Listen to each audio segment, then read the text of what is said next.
누군가에게는 꿈의 노후주거지라고 불리는 실버타운이 누구에게는 지옥으로 전락했다고 하는데요. 여러분은 실버타운이 노인지옥이라는 말에 얼마나 공감하시나요? 실버타운은 노인들을 위한 주거 형태로 청소, 세탁, 식사, 의료 서비스 등 노후 생활을 편안하고 안락하게 보낼 수 있는 복지주택을 말합니다. 쉽게 말해 유료 양로원이나 노인복지주택을 뜻하죠. 인기가 좋은 실버타운은 대기가 2년이 넘는 곳도 있다고 합니다. 호텔 스위트룸 같은 곳에 살면서 청소 안 해도 되고, 침구는 매일 뽀송뽀송하고, 삼시세끼 고급진 식단으로 이루어진 식사를 할 수 있고, 아프면 언제든지 의료진의 진료를 받을 수 있는 곳.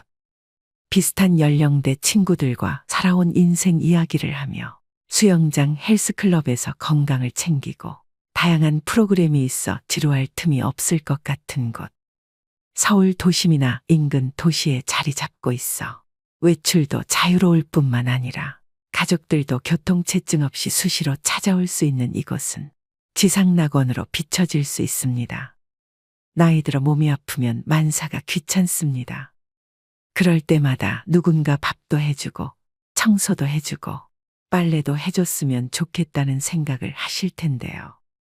이처럼 지금 살고 있는 집보다는 식사, 청소 등 각종 서비스가 제공되는 럭셔리 실버타운에서의 삶을 동경하는 사람들도 적지 않습니다. 이런 생각으로 실버타운에 들어간 77세 박씨 할아버지가 있습니다. 오늘은 이 이야기를 바탕으로 실버타운을 둘러싼 환상과 현실, 그리고 실버타운이 노인지옥이라고 불리는 이유에 대해 말씀드리겠습니다. 이야기의 제목은 이렇습니다. 실버타운은 노인지옥이었다. 77세 박씨 할아버지는 3년 전 새로 생긴 럭셔리 실버타운에 갔다가 한눈에 반했습니다. 바다 앞에 위치한 근사한 22층짜리 신축 건물이었는데요. 1년 내내 기후도 온화해 지금 사는 지역보다 살기 좋을 것 같았습니다. 아내와는 1년 가까이 말 한마디 안 하는 사실상 별거 상태였기에 결정도 빨랐습니다. 집사람과 사이도 안 좋은데 이러다 내가 치매라도 걸리면 누가 나를 돌봐주겠나. 경치가 좋고 의료 서비스도 잘 되어 있는 여기서 여생을 홀로 보내야겠다. 박 씨가 선택한 실버타운은 만 60세 이상만 입주 가능한 노인 전용 거주 시설이었습니다. 그는 방 2개, 화장실 1개, 거실로 이뤄진 20평형을 골랐는데요. 보증금 5억에 매달 식사와 관리비 등으로 약 170만 원씩 냈습니다. 바다로, 산으로 첫 1년은 마치 천국에 온 기분이었죠. 하지만 점점 일상의 무게에 짓눌리기 시작했습니다. 입주자들의 평균 나이는 75세. 전체 입주자의 3분의 1은 침대에 누워 일어나지 못하는 노쇠한 환자들이었고 3분의 1은 지팡이나 휠체어에 의지해야만 움직일 수 있는 노인들이었습니다. 박 씨처럼 70대이면서 건강한 노인은 많지 않았습니다. 부와 연륜을 쌓으며 성공한 인생을 일군 엘리트들과의 지적인 대화를 기대했지만 허무한 착각으로 끝나버렸습니다. 내가 왕년에 해외 법인 사장이었는데 직원만 5만 명이었어. 아들이 2인데 서울대 의대랑 법대를 보냈지. 끝없는 전직, 재산, 자식 자랑에 스트레스만 쌓여갔습니다. 유명 셰프가 만든 삼시세끼가 제공됐지만 진수성찬도 하루 이틀이지 질려서 매일 먹긴 힘들었습니다. 영양식이다 보니 간이 약하고 맛도 썩 좋지 않았는데요. 시골 경로당에 가면 3, 4, 5 모여서 삼겹살, 파전 등 다양한 음식을 해먹습니다. 그렇지만 실버타운에서는 이러한 풍경을 기대하기 어렵습니다. 그래서 박 씨는 부엌에서 직접 요리해 간단히 먹는 날이 많아졌습니다. 실버타운 생활에 적응하지 못한 박 씨는 지역 커뮤니티에 눈을 돌려보기도 했지만 소도시라 그런지 생각처럼 친구를 사귀는 것이 쉬운 일이 아니었습니다. 방에 틀어박혀 외롭게 지내는 날이 늘었고 우울증이 찾아오기 시작했습니다. 살던 곳으로 돌아가고 싶다. 언제 죽을지 모르지만 만약 90세까지 산다고 하면 이런 감옥살이를 하면서 시간과 돈을 낭비하긴 싫었습니다. 결국 박 씨는 2년 동안의 실버타운 생활을 청산하고 작년 살던 곳으로 유턴했는데요. 만기 전 퇴소이기 때문에 비싼 수수료를 내야 했습니다. 비싼 수업료를 낸 셈이지만 그는 현재의 도시 생활에 매우 만족하고 있습니다. 박 씨는 나이가 들어도 남녀노소가 모여 있는 지금의 주거 환경에서 계속 사는 것이 좋다는 걸 뒤늦게 깨달았다면서 2다리가 성한 건강한 노인이 비싼 돈을 내면서 노인들만 모여 사는 실버타운에 들어갈 필요는 없을 것 같다고 얘기합니다. 여러분은 이 사연을 듣고 어떤 생각이 드시나요? 실제로 입소자들이 함께 모이는 식사 시간마다 자식 자랑을 하는 분들 때문에 화병이 났다는 분들도 계십니다. 할머니들이 무리를 짓고 새로운 사람을 배척하는 경우도 있습니다. 할아버지들은 한데 모이더라도 친해지기 전까지는 서로 얘기하지 않고 혼자 밥을 드시는 경우가 많다고 하는데요. 단체 생활 그 자체가 허들이 되는 셈이죠. 그러다 보니 실버타운은 3년 이상 거주해야 보증금을 100% 돌려준다는 곳이 많습니다. 즉 3년도 버티지 못하는 분이 많다는 의미입니다. 이처럼 실버타운이 마냥 좋지만은 않을 수 있습니다. 특히나 평소에 자기 자신이 어떤 사람인지 잘 파악하지 못하고 있다면 실버타운으로 들어가는 것이 말년에 가장 후회스러운 선택이 될 수도 있겠습니다. 여러분은 인생의 마지막 거처에 대해 생각해 본 적 있으신가요? 고향에 작은 집 하나 마련해 책 읽고 텃밭 가꾸며 조용히 살까? 아니면 북적북적한 도시에서 사람들과 부대끼면서 지낼까? 어디서 살든 자식들 고생 안 시키고 우아하게 마무리하고 싶은데 어떤 선택을 해야 후회하지 않을까요? 60대가 되면 누구나 한 번쯤 해보는 질문들일 텐데요. 물론 100세 시대의 은퇴 설계라고 하면 아직까진 많은 사람들이 재정적인 준비부터 떠올리죠. 하지만 마지막 거처에 대한 결정이야말로 최우선 순위에 놓고 준비해야 할 부분입니다. 평균 수명이 길어지면서 퇴직한 이후에도 살아야 할 시간이 길어졌기 때문입니다. 나이가 들면 현역 시절처럼 외출을 자주 하지 않다 보니 집에 오래 머물게 되며 힘이 들어서 이사도 쉽게 다니지 못하게 됩니다. 은퇴 후 주거지는 처음부터 심사숙고해서 골라야 한다는 얘기인데요. 그래서일까요? 우리보다 앞서 고령화를 겪은 선진국에선 노후 준비는 집에서 시작해서 집에서 끝난다고 말할 정도입니다. 은퇴한 노인들은 어디에서 살기를 원할까요? 디지털 뉴에이징 연구소가 노인 실태조사를 토대로 분석해 봤더니 대다수 노인들은 살던 집에서 늙어가기를 희망하고 있었습니다. 건강한 노인은 86%, 기력이 떨어진 노쇠한 노인조차도 75%가 현재 집에서 계속 살고 싶다고 답했습니다. 거동이 불편하게 되었을 때는 어떻게 하고 싶으냐는 질문에서도 전체 응답자의 55%가 돌봄 서비스를 받으면서 현재 살고 있는 집에서 계속 살고 싶다고 답했습니다. 아무리 건강이 나빠져도 이미 오래 살아서 익숙해진 동네에서 벗어나는 건 원치 않는 것인데요. 돌봄, 식사 등 서비스가 제공되는 노인요양시설에 들어가겠다는 응답자 비중은 32%로 두 번째로 많았습니다. 다만 건강 상태에 따라 온도차는 있었습니다. 노쇠한 노인의 경우엔 요양시설에 들어가겠다는 응답자 비중이 36%로 건강한 노인 31%보다는 높았습니다. 신예리 경희대 노인학과 교수는 지역 사회에 계속 거주하는 이른바 에이징 인 플레이스는 한국뿐만 아니라 전 세계적인 공통 트렌드라며 노인들은 대부분 살던 집에서 계속 살기 원하며 건강이 좋지 않아 원래 집에서 살기 어려워졌다면 그때 일상생활 지원 서비스가 제공되는 주택 입주를 고려한다고 말합니다. 시설에 들어가게 되면 그동안 맺어왔던 지역 사회 혹은 이웃 관계망과 단절되기 때문에 불편해도 살던 집에서 계속 살고 싶어 한다는 설명입니다. 그럼에도 불구하고 럭셔리 실버타운에 들어가 사는 꿈을 꾸고 계신 분들도 적지 않을 텐데요. 얼마 전 호텔식 실버타운에 들어갔다가 2년 만에 퇴소한 70대 초반 부부는 이렇게 말합니다. 실버타운에 입주한 지 얼마 안 됐을 땐 그야말로 천국과 같았습니다.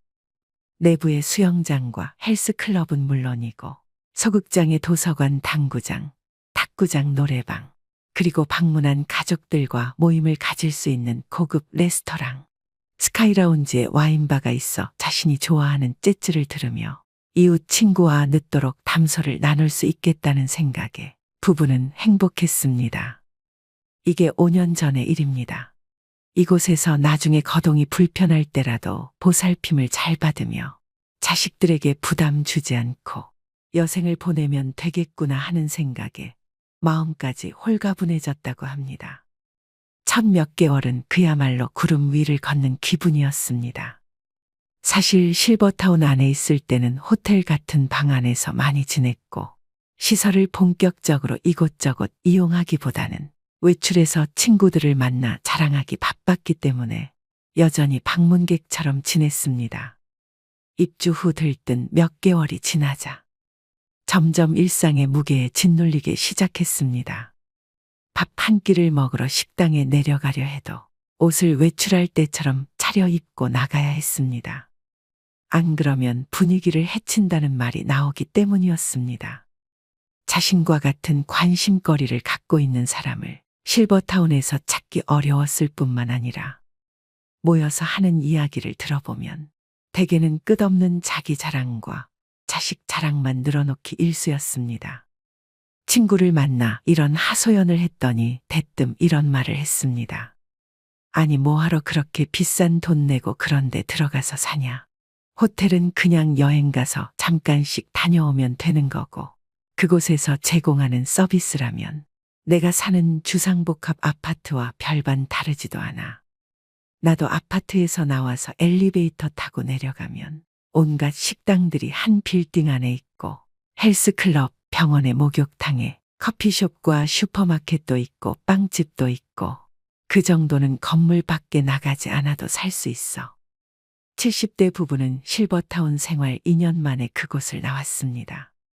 이 과정을 거치면서 깨달은 것은 건강한 노인이 비싼 돈을 내면서 노인들만 모여 사는 실버타운에 들어가면 더 빨리 늙는다는 것이었습니다. 은퇴 후 주거 선택은 개인의 취향과 상황, 건강 상태에 따라 다르지만 실버타운의 환상과 현실을 비교하고 신중하게 선택하는 것이 중요합니다. 누군가는 내가 살던 익숙한 집에서 살기를 희망하고 누군가는 아무리 내가 살던 지금 이곳이 좋아도 결국에는 요양원으로 들어가게 되지 않을까 생각하며 미리 마음의 준비를 하고 계실지도 모르겠습니다. 여유가 있다면 요양원 대신 실버타운 입주를 희망하시는 분들이 많습니다. 물론 경제적인 여유가 뒷받침되어야겠지만 좋은 실버타운의 경우 들어가려면 몇 년 이상 대기하는 곳이 있을 정도로 인기가 많은 것도 사실입니다. 하지만 앞서 말씀드렸다시피 실버타운이라고 해서 마냥 다 좋지는 않습니다. 고령화 사회에서는 지역 사회와의 연결성이 더욱 중요해지며 높은 비용의 시설에서만 행복을 찾는 것이 아니라 자신이 속한 지역에서의 안정된 삶을 찾는 것이 현명한 선택일 수 있겠죠. 실버타운에 들어갔다 후회한 80대 김씨 할아버지도 있는데요. 김씨 할아버지는 이제 남은 여생을 자식들에게 피해 주지 않고 말년을 아주 편안하게 지낼 수 있을 것이라는 부푼 꿈을 안고 실버타운에 들어갔습니다. 하지만 막상 실버타운에 들어가 보니 당시 할아버지의 생각이 바뀌는 데는 그리 긴 시간이 걸리지 않았습니다. 실버타운에 처음 들어왔을 때는 유명 대학교 출신 교수, 박사들은 물론 의사, 변호사 출신이었던 사람들이 많이 있었지만 이분들도 하나같이 자기 자랑과 자식 자랑하기 일쑤였다 합니다. 그게 싫어서 그런 사람들이 한 명이라도 무리에 있다면 할아버지는 그들을 피하게 되었습니다. 이럴 때면 혼자 마음 편히 집 주변 공원을 산책할 때가 제일 좋았구나 하는 생각에 잠기곤 했습니다. 하지만 이것이 전부가 아니었습니다. 노인들끼리 모함하고 왕따를 시키고 권위의식의 고집 불통 이기주의까지 있을 건 전부 있었다고 합니다.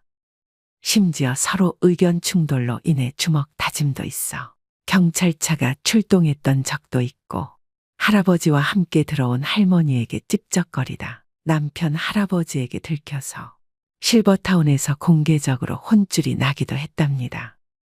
그 중에서는 사람을 의심하는 노인도 많아 실버타운의 직원들을 괴롭히는 사람도 있었다고 하는데요. 거기 서서 봉급이나 축내지 말고 일하러 왔으면 가만히 있지 말고 몰라도 좀 거들어. 이런 식으로 미운 직원이 눈에 띄면 괴롭히다. 기어코 그 직원을 내쫓기도 했답니다. 자랑은 기본이었습니다.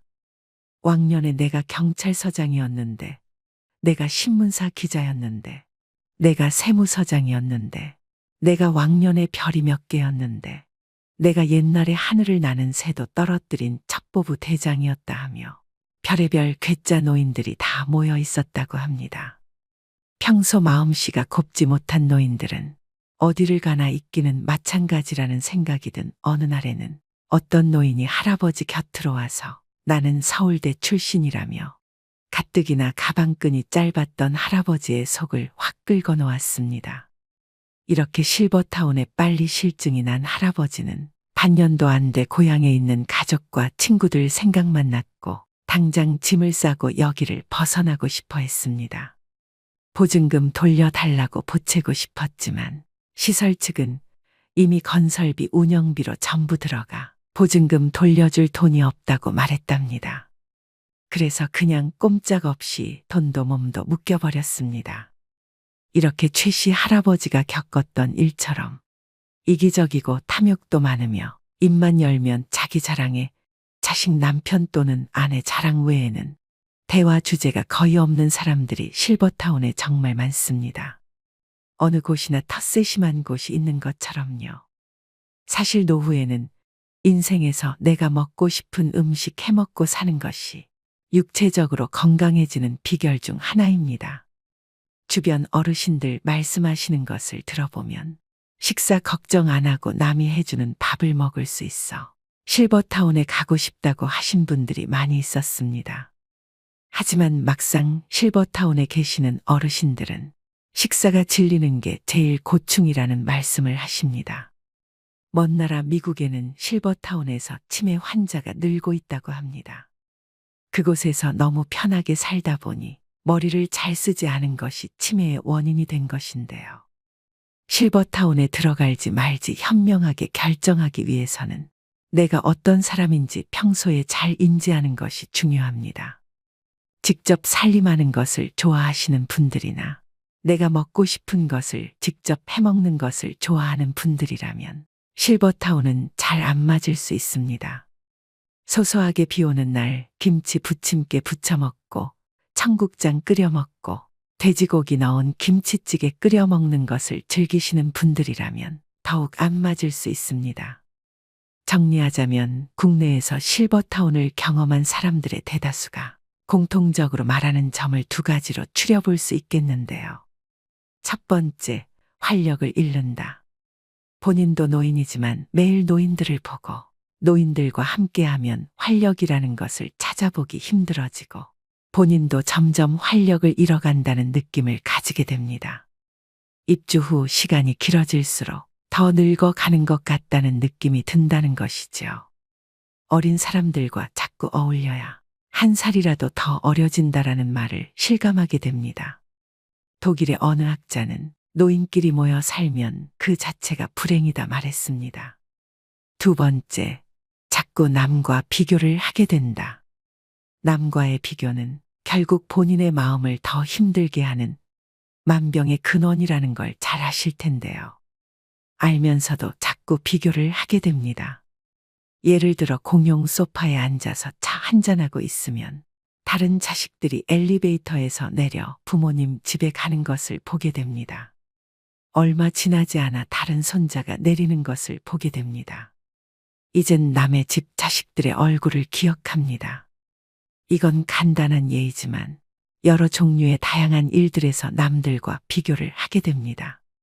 실버타운이 아니라면 이렇게 구체적으로 비교를 할 일도 없습니다. 비교를 하더라도 그저 일상에서 일어나는 일들로 비교를 할 뿐이죠. 그런데 실버타운은 이런 일들이 집중적으로 일어납니다. 비교할 것들이 너무나도 많이 생겨납니다. 물론 실버타운의 장점도 있습니다. 어떤 곳은 식사는 물론 일주일에 2번씩 청소며 설거지며 빨래까지 해줍니다. 그리고 운동, 요가, 명상, 걷기 등 체력을 단련할 수 있는 프로그램뿐 아니라 치매 예방 관리 프로그램도 제공되는 곳들이 있습니다.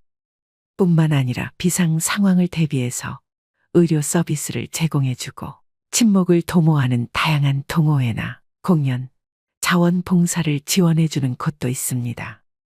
만약 성격상 내가 주도해서 하는 것보다 이렇게 누군가 대신 해주는 것을 좋아하는 성격이라면 실버타운은 말년을 보낼 최적의 장소가 될 수 있습니다. 하지만 말씀드렸다시피 단점이 있기 마련입니다. 먼저 실버타운은 비용이 많이 듭니다. 실버타운에 들어갈 경우 월 평균 200에서 350만 원 정도의 돈이 필요하기 때문에 경제적으로 이런 여유가 있지 않은 분들은 쉽게 들어가기 힘든 것도 사실입니다. 또한 어떤 곳은 입주 조건이 매우 까다롭다고 합니다. 아픈 사람들을 받아주는 곳도 있지만 기본적으로 스스로 생활할 수 있는 정도의 건강한 분들만 받는 곳도 있습니다. 아무리 실버타운에 대한 로망이 있다고 해도 평생 살 것이라 생각해 결정하기보다 조금 경험해보고 안 맞으면 나올 수도 있다는 가능성을 열어두는 것이 좋습니다. 대표적인 고급형 실버타운으로 유명한 삼성 노블 카운티의 경우 가장 작은 규모 30평의 집에 1인이 입주할 경우 보증금은 2억 1천만 원에서 2억 7천만 원 수준이라고 합니다. 월세는 60만 원이며 1인 기준 생활비는 155만 원 정도라고 하는데요. 식대는 별도이고 1인당 64만 원 정도라고 합니다. 만약 노인 한 명이 삼성 노블 카운티에 거주할 경우 월세, 생활비, 식대를 모두 더하면 월 280만 원 정도이고 계약 기간이 3년이라고 생각했을 때 총 들어가는 생활비는 1억 정도가 되며 같은 기준으로 부부가 들어갈 시 3년 동안 1억 5천만 원이 넘는 수준이니 만약 계획이 있으시다면 이런 경제적인 부분들을 미리 따져보는 것이 좋습니다. 많은 분들이 실버타운 대신에 노인복지 주택을 알아보기도 하는데요. 노인복지 주택은 실버타운과 비슷한 개념으로 건강한 노인들을 대상으로 식사, 주거, 의료, 복지 등 편의시설을 제공하는 주택을 일컫는 말입니다. 노인복지 주택은 크게 민간 분양 노인주택과 공공임대형 노인주택으로 나뉩니다. 민간이 하는 것은 정부가 아닌 기업이 주도해 분양하는 주택입니다. 이 경우에는 자격이 따로 없다고 합니다. 보증금과 임대료 그리고 매매금을 지불할 수 있으면 누구든 신청 가능하다고 합니다. 이곳의 월 비용은 150만 원 이내라고 합니다. 반면 공공임대형 노인주택의 경우 말 그대로 정부에서 지원을 해주는 주택이기 때문에 일정 자격 요건을 갖추어야 합니다. 공공임대형 노인주택 신청 자격은 만 65세 이상의 고령자이고 공공임대주택의 경우 보증금은 200에서 300만 원 정도, 월 임대료는 4만 원에서 6만 원 정도로 저렴합니다. 보건복지부에 따르면 전국 노인복지 주택 39개소에 입소한 인원은 전체 고령 인구의 0.1% 못 미친다고 합니다. 초고령 시대를 맞아 다양한 노년 계층의 수준에 맞는 주거 형태를 지원하는 정책이 마련되어야 할 것입니다. 노년에 한 달에 수백만 원에 달하는 노인 주거 시설의 이용료를 감당할 수 없다면 양로원 혹은 요양원을 이용하는 것 말고는 마땅한 대책이 없는 것이 현실입니다. 하지만 어느 곳에도 해당하지 않는다면 그냥 내가 살던 곳에서 조용히 인생을 마감하는 삶도 참 의미 있을 것입니다. 내 집에서 내 맘대로 사는 게 바로 천국 아닐까요? 세계에서 손꼽히는 장수마을을 블루존이라고 부릅니다. 이들 지역에 가보면 최고급 커뮤니티 시설은 없습니다. 그저 함께 모여 생활하고 대화하며 맛있는 음식을 해먹는 게 전부입니다. 결국 사람이 문제인 것이니 실버타운도 입소 전에 자신의 성격이나 유형을 따져봐야겠습니다. 정부에서도 성격과 성향이 비슷한 사람들끼리 모일 수 있도록 노인복지주택 유형을 다양하게 개발해 공급하면 좋겠다는 생각을 해봅니다. 오늘 말씀드린 실버타운의 장단점을 고려하셔서 노후의 거처는 여러분에게 정말 천국 같은 곳에서 지내시길 바라봅니다. 오늘도 노후의 지혜와 함께 해주셔서 감사드립니다. 황금빛으로 무르익어가는 여러분의 지혜로운 인생을 언제나 응원합니다.